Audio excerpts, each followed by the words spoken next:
Hello, and thank you for joining me today.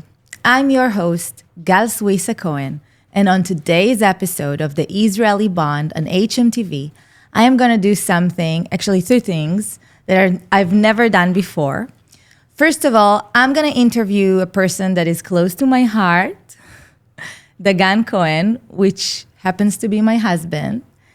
But I'm going to interview him today as the Senior Israeli Emissary from the Jewish Agency here in Long Island.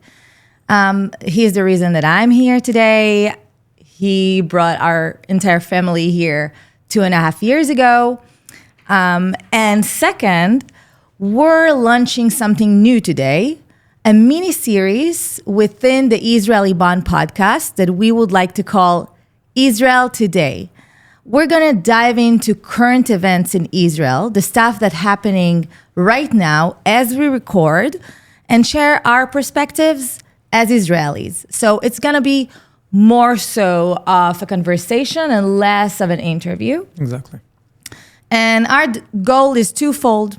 First, to our American listeners who might not follow every headline, we want to make the Israeli reality more accessible and provide a context you might miss in the mainstream news. And second, we want to share the perspectives of Israelis who live and breathe this reality. My family and I are actually going back to Israel in 6 months. So this is very much our own personal reality too. And before we dive in, I just want to have a quick disclaimer that everything we discuss today comes from our own personal experience and views. We aren't policymakers or military experts. True. We're just sharing our knowledge as Israelis based on our years living there and our military service and our backgrounds. So it's our take on things, and we're glad that you're here to listen. So hi, Dagan. Hi, Gal. Thank you for joining me today. My pleasure. And today we're going to talk about a very emerging topic, which is the Gaza Strip. So basically, we're recording today. It's January 30th, 2026. 3 days ago, IDF, in a very special operation called Braveheart, released the last hostage body, Ran Gvili. He was the last hostage that was held in captivity in the Gaza Strip. So this is basically the first time since 2014 that we don't have any Israelis, dead or alive, kept as hostage in the Gaza Strip. True. And now what I wanted to talk with you about is what's next. So how does the Gaza Strip look like today in terms of the military forces on ground? Because we know that there are military forces on ground today. This is how we got released Ran Gvili. May he rest in peace, and brought him to Israel. But now that we have all the hostages back, what's next? First of all, thank you for having me. We'll go a bit zoom out before Gaza, because the big question in Israel now it's what's next in all the fronts, and how do we bring back the sense of security to the Israeli people, and how are we allowing Israelis to go live back on the borders all across Israel. And to our listeners, if you look at the Israeli map, you will see that there's no Israel without people or the communities living on the borders, in the north, in the Golan, in the Jordan border, Egypt, and obviously Gaza. And I think this is the biggest question. I think that like most of the countries around the world, they have this situation, right? Like people live really close to the border, near the border. Just in Israel, it's a little bit different because we're surrounded by Enemies. What? Enemies. Yeah, because all of the countries are bordering with us, either our enemies at the past or our enemies currently. So we can't just live on the border, even though we are living on the border. Exactly. And it's important for me that everyone will understand that people who are living on the borders in Israel made conscious decision to do that. I'm from the north. I was born on the border with Lebanon. My parents chose to move from the center to live on the borders of the Lebanoni, of Hezbollah, basically, the Lebanon country. And that's how we grew up. And the same apply for the people who went to the Gaza envelope. You had a conversation here with Aviv, or Shinshin, that said her parents moved from the center to live on the borders because Israelis understand that as long as the borders will be strong, and they will be strong as long as there's communities and people who live on the borders, Israel will be safe. So I think that the bigger context is this, that how we bring back the sense of security to the Israeli people. When we zoom into Gaza, we know that Israel is now controlling 58% of the Gaza territory, the Gaza Strip territory, 58% of the Gaza Strip territory. We have a lot of soldiers with bases in the Gaza territory that operating every day. We cannot know the numbers. Numbers in the IDF it's always a secret. But me and you just talked to a good friend of ours that just came back from 2 months of reserves within the Gaza Strip, within the yellow line. And true, the mission until now was exposing areas and territory that might still be weapons, tunnels, and so forth. And second is to bring back Rankvili. You said the yellow strip. Can you explain a little bit more how it's built? Because this is basically the basis of this conversation. Yeah, so part of the initial agreement of bringing back the live hostages, that was about 2-3 months ago, was that Israel will withdraw from parts of Gaza that she controlled and have a stronghold on the yellow line. We call it the yellow line, but basically just like barricades painted yellow. Basically led Israel to have this buffer zone that will come to protect the Israeli communities. So the fact that you have Israeli soldiers who sit in Gaza now, basically coming to say, we do not trust Hamas. We know they're still in power. There is the conversation of the peace committee of Trump, whether it will work or not. But you have soldiers that's supposed to make sure that the people in the Gaza envelope can come back to their communities and will feel protected. Israel, for its entire history almost, always had buffer zones. When we had Sinai before 73, where the buffer zone was the Sinai island, half island. Where the Golan is a buffer zone. But we still had people that lived in the Golan and lived in Sinai, no? We had very few communities living in Sinai, but at the end of the day, if you go back to Yom Kippur War, civilians almost didn't get hurt. Okay, it was only IDF, because you have huge area as a buffer zone. If you go to the Golan in 73 again, you had IDF control the Golan only from 67, so you didn't really have communities in the Golan. And when Syrian forces penetrate the Golan mountains, there was no civilians who were getting hurt. The same applied to Lebanon since Hezbollah came to power in 82, or a bit before. Since 82 to 2000, we had a buffer zone in the south of Lebanon when Israel held the ground. Since 2005, we lost all our buffer zones. And an evidence to that was what happened on October 7th. The fact that they just broke the fence, 5 minutes from there, on trucks to warn the Israeli communities. The same in the north, by the way. And what the IDF and Israel is doing now is recreating those buffer zones because we lost trust in the other side, in the UN, in anyone who will promise that we will be safe.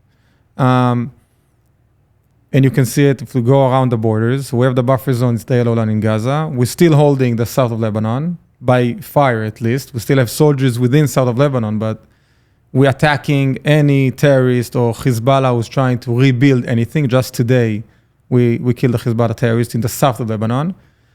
In the Golan, we're still holding the militarized area within the Golan, including the Syrian Hermon mountain, in order to make sure that no one can affect those communities.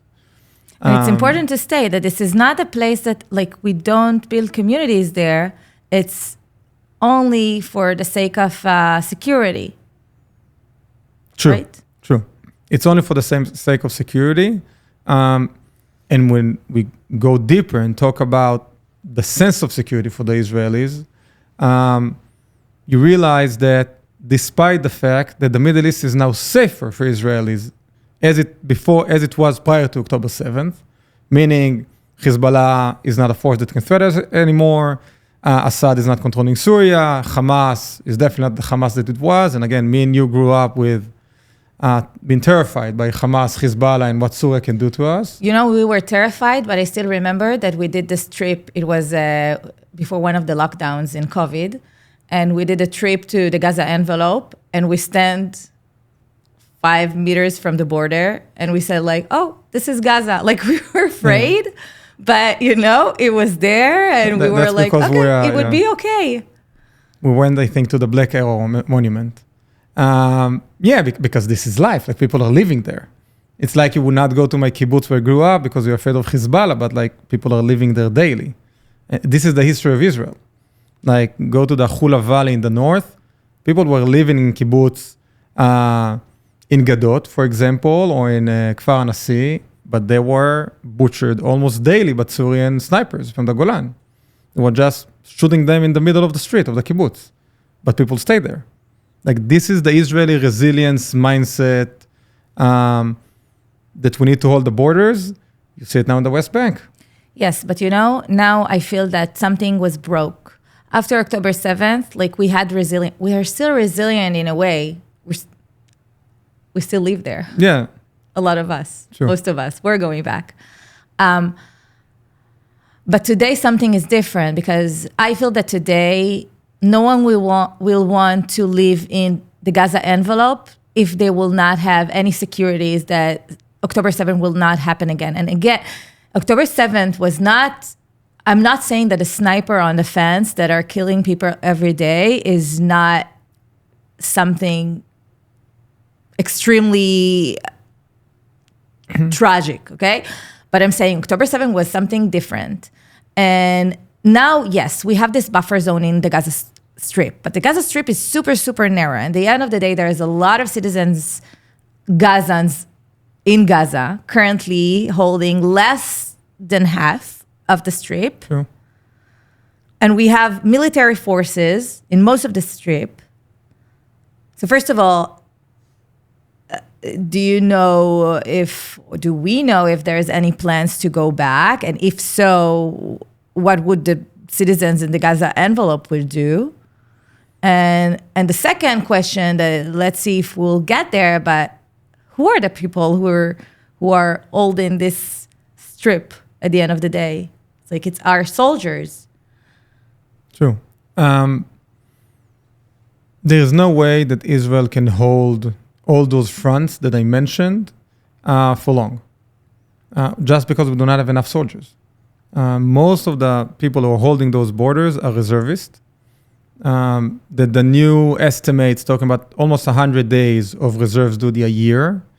And we're talking about... Because we have like this extra places because this extra buffer zones, I just want to get this straight. So because after October 7, we realized that we need an extra buffer zones. And it's mostly because we need to give back the sense of security to the citizens of Israel in all fronts and in the center. So because of this, we have these buffer zones. But in order to hold these buffer zones, we currently have soldiers in these areas, right? It's twofold. I'll go back for a minute. Prior to October 7th, the army created a process, we call it almost becoming like an American army. We were shrinking the manpower, relying more on technology. Aviv Kochavi was the chief of staff, really believed in that. And you saw more and more reservists go home because, for example, the tanks that were in the tank brigade when you served are not relevant anymore, for example. And the idea was that you don't need so many soldiers because you have technology. October 7th, and this is one part. The second was, nobody imagined we will find ourselves fighting 7 fronts. Altogether, weird as it might be, that was the case. Because we had it like in Yom Kippur, but weird that it might be. Going step forward to after October 7th, no one will trust technology. Like, there's a huge mistrust on anything but a soldier with a gun in your community protecting you. because you know that this soldier is part of you, like it's part of the Israeli people. He will do everything in his power to defend you. But that's the only thing that will make Israelis go back. And in the end of the day, it's the soldiers and the people of Israel that won this war. Exactly. That won this, that won back the security after October 7th, Exactly. like a couple of days after October 7th. So in any case, buffer zones or not, you will need a lot of soldiers. If you want to bring the communities back, and as we said, if the communities will not go back, there's no Israel. It's simple as that. Then you talk about the buffer zones and holding Gaza, Syria, Lebanon, all the border with Jordan, which is huge, is enormously long, and there's almost no fence. Egypt, West Bank, and be ready for something that might happen. It's an enormous amount of soldiers that you just don't have. And like any business, you can make decision according to the resource you have. And it's something that Israel will have to solve and have to see how we're going to work around that. And within it, you're coming to the drafting the ultra-Orthodox, for example, or how you find those solutions. Because obviously for years, when we go back, we can assume that I will have 50, 70 to 100 days reserves a year. It's almost 1/3 of a year. Like how do you function? How do you have a family? How do you have normal economy? So this is why I'm asking. Like, do you know, or do we know if there is a plan that this buffer zone will be shrinked, that the reservists, that there will be less of reserve? Yeah. This buffer zone will, if we'll start in Syria, for example, so there is conversations with the Syrian new regime, Ashara, about not a peace treaty, but kind of going back to the ceasefire that were before Assad fell. And part of this conversation is about Israel withdrawing back to the blue line, like to the Israeli border, not holding the buffer zones. What will happen with the Syrian side of the Hermon mountain? It's unclear. It feels like that Trump, United States, pushing us to make those agreements, because once you sign this agreement, basically the war with Syria is over. A side note, I think that we need to give up a lot of our values, and the government to make a lot of hard decisions around the Syrian side. For example, the Jews in Syria, what will be the fate of them? The Kurds in Syria, what will be the fate of them? A lot of Israeli collaborators and connected to us. So these are conversations already on the making. Lebanon, we have a ceasefire. So basically, we're not supposed to be there anymore. The Lebanon government promised to retake or take all the weapons from Hezbollah, but they're not doing that. But once they will start doing that, Israel will withdraw back. And in Gaza, which is the biggest conversation, but it's a weird paradox because Hamas is like now the weakest enemy. Like they really cannot do anything to us. They're all basically, they're guerrilla fighters, and when you talk about Hamas terrorists, you're talking about a 15-year-old child. That, okay, you give them a gun, but is he a terrorist or not? But in Gaza, it's part of the conversation about the peace, what Trump trying to create and how it's going to look like. I have no doubt that Israel almost only leverage is saying we're not going to go back until we'll see that Hamas is giving out their weapons, that this technocrat government is making changes, and we can have a sense of security, faith, that things will look different. Because again, me and you remembered, it's not only October 7th. It was the missiles before, it was the fires before, the kites. Like you need to allow those people to go back to a normal life. Exactly. And not to run to shelter every 15 seconds. We cannot go back to that reality after October 7th. I agree. So from what you're just described, it sounds like we're going to hold buffer zones for a long time. I don't know how long, but we're going to have...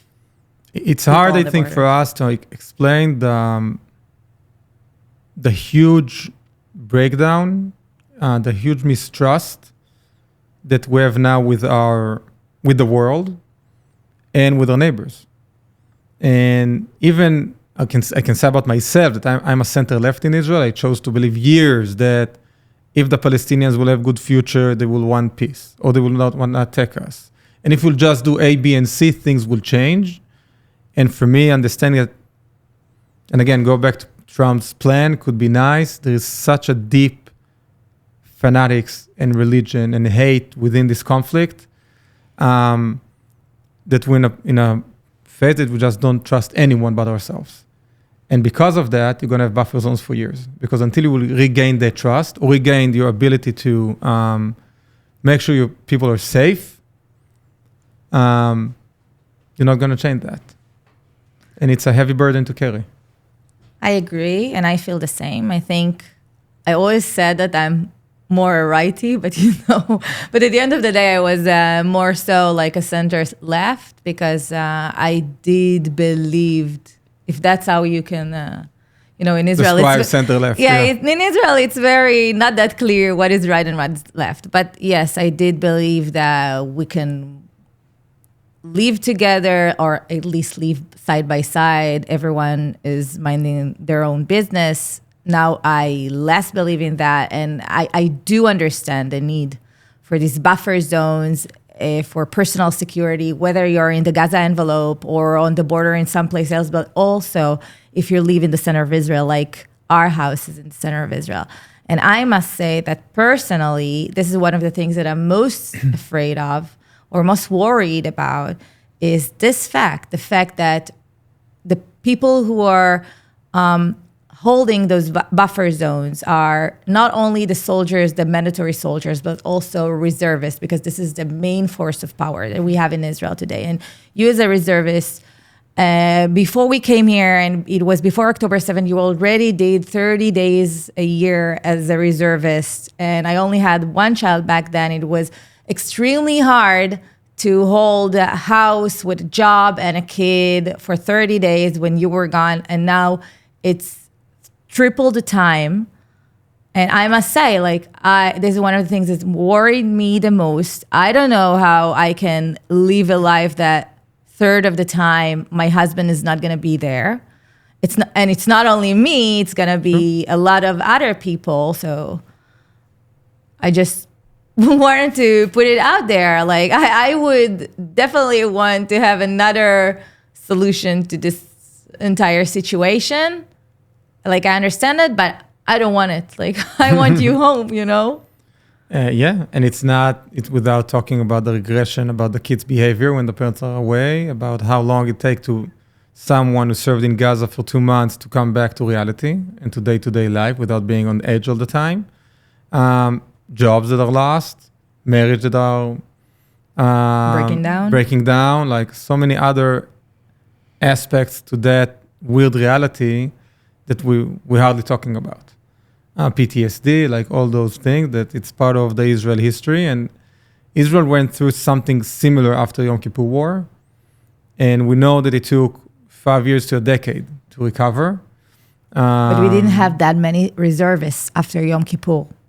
Or I'm wrong. We had a lot. I don't know the numbers, but we definitely had a lot. We needed to hold the Sinai area, we needed to hold huge areas. The world was different. And the mindset was different. And it's weird, I think, for me and you to imagine that we went back to the stories we heard that our parents spoke and we're actually living them. And it's bizarre, but this is the reality of the Israeli people 2026. Okay, so our time is coming to an end. It was fast. It was a very interesting conversation. And this is the first Israel Today episode, which is a miniseries inside the Israeli Bond podcast. And it's definitely fascinating. And it's definitely, I think, I want to continue this conversation specifically about the reservists in Israel and this entire conversation, which has a lot of folds, not only two folds. A lot of layers to be a lot of layers. And we will... But I will say about all, if I know we don't have a lot of time, but any reservist you ask will say, first of all, it's a privilege. And, we're here in the Holocaust Center. To be a Jew that can protect his own country and fight in the Jewish army to protect us in the home of the Jewish people, can say for me, it's one of the biggest privileges of my life. So despite everything we mentioned, everything we talked about, take it to what it is. So we will have an entire episode just about just for this conversation. And this is it for today. I want to thank Dagan Cohen. Thank you. For coming here today to this special mini-series, Israel Today, within the Israeli Bond podcast here on hmTV.